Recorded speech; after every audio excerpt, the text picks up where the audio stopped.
Hi. Hi. What is it?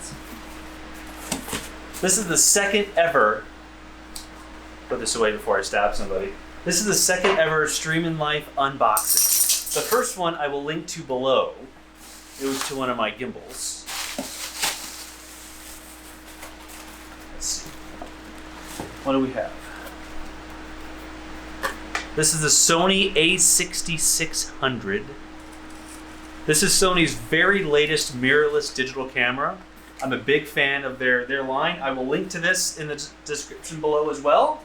But something that I was equally looking forward to is you don't have to buy manufacturer's lenses to get good quality. Sigma makes excellent lenses, not sponsored.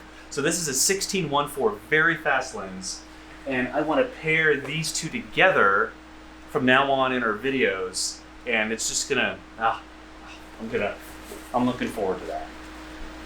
And some extra things like a battery, and in my photography video that you saw last week, I talked about this. A neutral density filter. And this really helps when you're photographing in the desert, in the harsh light. This cuts a lot of the light coming into the lens, which means your exposure is a lot easier to deal with. So this is a it's money well spent, I'll say it that way. And the last thing, from B&H, this came as an accessory pack. So I didn't spend any more money on everything else, but it came with a little camera bag too. So, yeah. Getting new camera equipment, it's like Christmas morning. Why did you get this versus your old camera? This camera has it's called IBIS, in-body image stabilization. The A6300, which is what we're filming on now, does not. It has lens stabilization, but you have to have stabilized lenses in order for the image to be stabilized. But this has it built right into the camera, which means that you can use any lens on this body and it's stabilized. This one's also a little bit bigger, so it's easier to hold. This battery is about 3 times as powerful as that battery, so I won't have to change them out nearly as often. There's a lot of different improvements. This is still a crop sensor. I'm sticking with crop sensor. But with these two things, oh yeah. I'll show you some sample video right now. What you're seeing now is images or a video from the A6300, so my old camera, but with the new 16mm lens.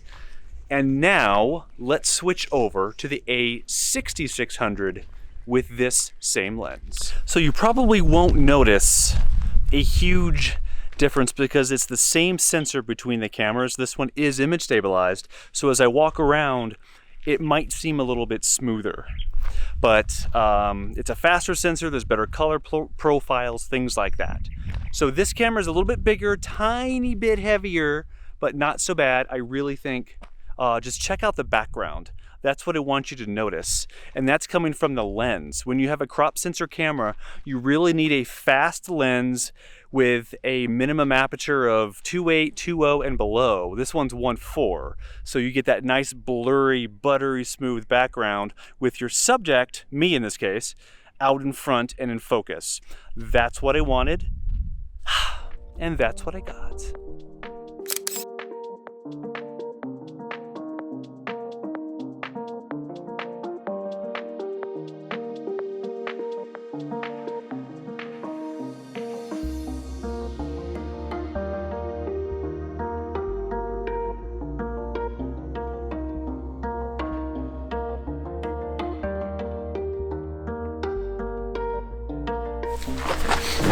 So I'm going to keep this video short and sweet, but before I go, one of the questions I get asked is, what camera should I buy? And there's about 1 million great cameras out there. Every camera on the market is going to be high quality. It's going to deliver excellent results. But there are a couple of tips that I can give you. First, the camera itself is generally less important than the lenses you get for it, especially if you're getting a DSLR where you can detach the lenses, or a mirrorless digital camera like I have here, the Sony. The lenses are what bring in a lot of the quality. Not all megapixels are created equal, so a 40 megapixel camera may or may not actually give you better results than a 25 or 26 megapixel camera. It all really depends on the situation and the lenses you are using, so don't worry too much about megapixels, because unless you're blowing up your images to like 20 by 30 or 30 by 60, you're probably not going to notice the difference anyway. There are a lot of affordable options. There are faster cameras, there are slower cameras. If you're into photojournalism, you probably need a faster camera. If you're taking pictures of your kids and they never slow down, you might need a faster camera, but that doesn't necessarily mean you need a $3,000 camera body either. Most cameras in the Sony line, in the Fujifilm line, Nikon, Canon, they all make great cameras. I'm a big fan of the mirrorless line, which means the camera physically does not have a mirror covering up the sensor, which means the cameras are a little bit smaller, they're a little bit lighter, and they're easier to travel with. So if I had to make a recommendation, I would advise you to look at some of the mirrorless options. Whether you go with the Sony line or any other line, it doesn't really matter. They're all high quality cameras. But if you're looking to get into YouTube, you do not need expensive equipment. In fact, a lot of our videos in the past 3 or 4 months have been filmed entirely on my iPhone 11, that's it. So you don't need to spend a lot of money on your equipment, and when you do, focus on getting high quality lenses before you start to worry too much about expensive camera bodies. I cannot end this video without pictures of Penny. Yeah. And Sleepy Patty. Yeah. And Knitting Courtney. Look, it's almost done. It's huge. Oh boy. Oh boy.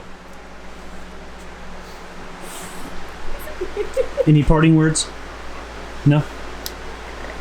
Very happy man behind the camera right now. Yes. Hi, that's me. All right, I will bid you farewell. In the next video, we might be doing something very physical.